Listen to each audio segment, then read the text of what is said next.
প্রিয় ছাত্রছাত্রী, 200% 10টি প্রশ্ন বলে দিচ্ছি, যেগুলোর মধ্যে পরীক্ষায় আসবেই। তাই এক্ষুনি খাতায় তুলে নাও এবং এই প্রশ্নগুলি মুখস্থ করে নেবে। প্রথম প্রশ্ন, একটি বেদ বিরোধী দর্শন হলো সাংখ্য, যোগ, ন্যায়, বৌদ্ধ। বা তোমাদের এইভাবে প্রশ্ন হতে পারে, একটি নাস্তিক দর্শন হলো ড্যাশ। তোমাদের 3টি ভুল উত্তর দেওয়া থাকবে এবং একটি সঠিক উত্তর দেওয়া থাকবে। সেই সঠিক উত্তরটি তোমাদের বেছে নিতে হবে। আমরা জানি নাস্তিক দর্শন বা বেদ বিরোধী দর্শন হলো 3টি: চার্বাক, বৌদ্ধ, জৈন। তাহলে এই 3টির মধ্যে একটি অপশন থাকবে আর ভুল 3টা থাকবে।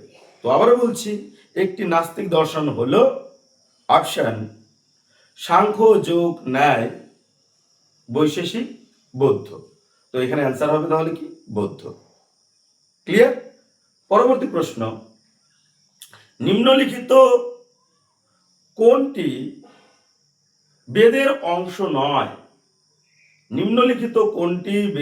অংশ নয়? ঋক, মন্ত্র বা সংহিতা, ব্রাহ্মণ, আরণ্যক।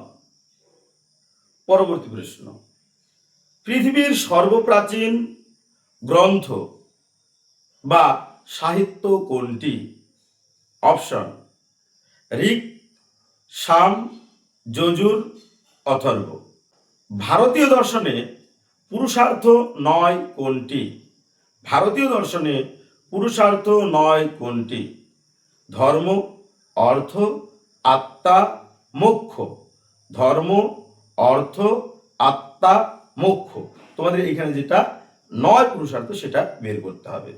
পরবর্তী প্রশ্ন, আস্তিক দর্শনের সংখ্যা কয়টি? সাংখ্য দর্শনের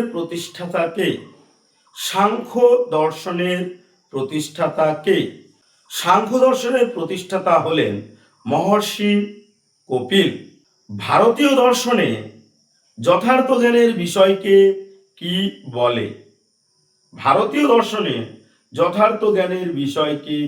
বলে? আমি অপশন দিচ্ছি না, ডাইরেক্ট উত্তর বলে দিচ্ছি। প্রমেয় বলে। ভারতীয় দর্শনে নিম্নলিখিত কোন দর্শনটি নরমপন্থী নাস্তিক? এখানে হবে জৈন দর্শন। অপশন থাকবে সাংখ্য, যোগ, চার্বাক, জৈন। তো উত্তর হবে জৈন দর্শন। পরবর্তী প্রশ্ন, চরমপন্থী নাস্তিক কাদের বলে? অথবা এটা প্রশ্ন হতে পারে, কাদের নাস্তিক শিরোমণি বলা হয়? তো আমাদের লিখতে হবে, নাস্তিক শিরোমণি বলা হয় চার্বাক দর্শনকে। পরবর্তী প্রশ্ন, ভারতীয় দর্শনের মূল ভিত্তি কি বা ভারতীয় দর্শনের মূল উৎস কি? ভারতীয় দর্শনে আস্তিক ও নাস্তিক দর্শনের শ্রেণীবিভাগের ভিত্তি কি? তখন আমাদের লিখতে হবে বেদ। আমাদের উত্তর হবে বেদ। দেখো, অনেক কয়টা অ্যাঙ্গেলে কিন্তু কোশ্চেন হতে পারে, কিন্তু উত্তর হবে বেদ। ভারতীয় দর্শন কয়টি শ্রেণীতে বিভক্ত ও কি কি? ভারতীয় দর্শন 2টি শ্রেণীতে বিভক্ত, যথা আস্তিক দর্শন এবং নাস্তিক দর্শন। শেষর সাংখ্য কোন দর্শনকে বলা হয়? যোগ দর্শনকে। নিরীশ্বর সাংখ্য কোন দর্শনকে বলা হয়? সাংখ্য দর্শনকে। এই ছিল আজকে তোমাদের গুরুত্বপূর্ণ কয়েকটি প্রশ্ন। এগুলো কিন্তু 200% কমন। এইভাবে প্রত্যেক দিন মুষ্টিমেয় কিছু প্রশ্ন নিয়ে আসবো।